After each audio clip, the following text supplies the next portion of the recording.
Chers camarades, je vous apporte le salut fraternel des militants de la Fédération de la pharmacie, du cuir et de l'habillement, et plus particulièrement le salut fraternel des syndicats qui m'ont mandaté pour voter les rapports. Nous voterons les deux rapports, considérant que la mission qui a été confiée au bureau confédéral depuis Montpellier, toutes ces missions ont été atteintes. La Confédération a su prendre ses responsabilités dans tous les dossiers. À tout moment, elle nous l'a démontré. Elle a su répondre non quand il fallait dire non et dire oui quand il fallait dire oui. Il y a eu des accords qui ont été signés. Nous les approuvons. Et on a eu d'autres qui n'ont pas été. Nous en sommes d'accord. Mes chers camarades, depuis 2011, au Congrès de Montpellier, le fossé entre les riches et les pauvres n'a cessé de s'élargir. Les conditions de travail se sont dégradées de façon spectaculaire, entraînant d'ailleurs bien souvent des salariés jusqu'à l'irréparable. Les employeurs, pour bon nombre d'entre eux, d'ailleurs, on a eu l'occasion d'entendre Brahim concernant l'industrie pharmaceutique vous expliquer le décalage qu'il y a entre 2008 et aujourd'hui, notamment dans les emplois. Donc les employeurs, pour bon nombre d'entre eux, se servent toujours du prétexte de la situation économique du pays, qui, entre nous soit dit, n'est en rien de la faute des salariés, bien entendu. Et ils se servent de ce prétexte encore aujourd'hui pour saigner davantage les plus démunis. Dans le même temps, mes camarades, le MEDEF, dans sa grande bonté, nous invite autour de la table pour parler de modernisation du dialogue social. Là, mes camarades, ce fut vraiment du grand art. Un exercice sans filet pour le porte-parole du MEDEF qui, quasiment sûr de la complicité et de l'alliance de circonstances de la grande CFDT, a tenté avec force de nous imposer un détricotage intégral des missions des instances représentatives du personnel.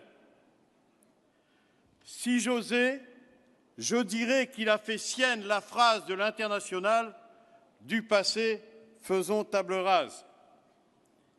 Moins de mandats, moins d'heures de délégation, et pour couronner le tout, il nous proposait que 20% du financement des expertises, s'il y en avait, restait à la charge du conseil d'entreprise. Oui, je dis bien conseil d'entreprise parce que j'oubliais, dans ce canevas, il y avait bien entendu plus de comités d'entreprise, plus de CHSCT, plus de délégués du personnel. Le tout serait réuni dans une seule et unique instance, le conseil d'entreprise, sous la houlette du président, qui serait sans aucun doute l'employeur. Quel bonheur! En 2015, mes camarades, 2 siècles après l'invention de la poésie moderne par Baudelaire et Rimbaud, un apprenti poète du nom de Catase a voulu nous faire rimer modernisation et régression. C'était sans compter sur l'opiniâtreté de Force ouvrière.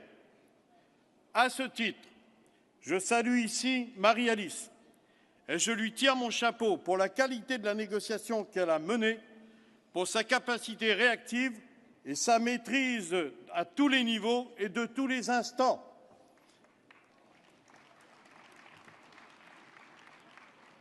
Cependant, mes camarades, si nous avons réussi, si Force ouvrière a réussi à faire échec à l'agression du MEDEF-CFDT dans cette première manche, ce n'est à mon sens que partie remise, compte tenu notamment d'une déclaration aux médias à la sortie de réunion, je cite la CFDT, « Pour nous, le dossier n'est pas clos. Je suis persuadé, mes camarades, que si une loi voit le jour à ce sujet, la CFDT l'aura écrite pour le gouvernement. » Si l'on rajoute à cette mascarade le projet du roi libéral, son Altesse Macron Ier, avec notamment le travail dominical, le travail de soirée, le transport de voyageurs et j'en passe, la coupe est pleine. Pour le travail du dimanche, il ne faut pas s'en faire, mes camarades. Il semblerait que dans la loi, si loi il y a, il sera écrit que les salariés seront payés double.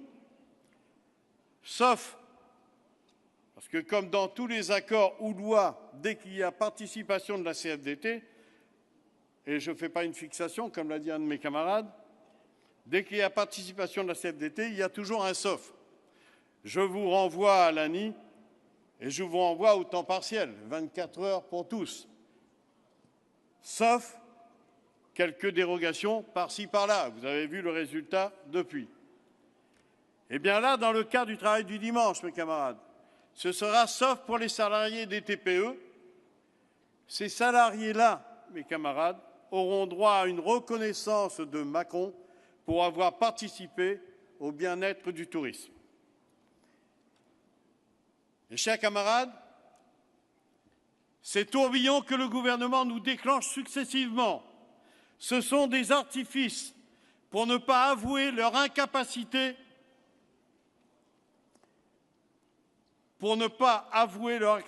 à remettre le pays sur les bons rails, pour ne pas avouer leur manque de courage à refuser le diktat de l'Europe et l'austérité qui en découle. Mes camarades, nous savons pertinemment que la situation ne va pas aller en s'améliorant. Nous savons que d'autres remises en cause de nos acquis vont suivre, que d'autres diminutions de nos moyens d'action seront mises en œuvre. En bref, les régressions sociales vont s'accentuer. Nous devons, au cours de ce congrès, mener une véritable réflexion sur le rôle que nous, force ouvrière, nous voulons jouer demain dans cette pauvre France d'une part, et sur le rôle que nous souhaitons jouer avec les syndicats européens pour faire échec à l'austérité d'où qu'elle vienne. Cette politique d'austérité menée à travers toute l'Europe reste la principale cause de la souffrance de tous les salariés, chômeurs et retraités, notamment de la zone euro. Jacques, tu penses à conclure? Je pense qu'à ça depuis le début.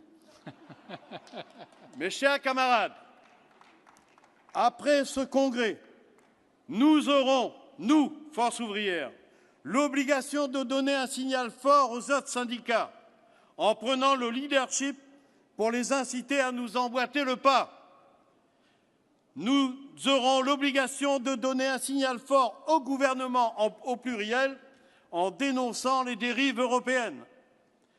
Et enfin, en ce qui concerne notre pays, donner un signal fort au MEDEF et sa filiale CFDT en leur imposant notre volonté et notre détermination à défendre les salariés, chômeurs et retraités. Mes chers camarades, il ne suffit plus de le dire, il faut le faire. Ensemble, tout est possible. Vive la CGT, Force ouvrière, vive la Fédération et vive les militants que vous êtes.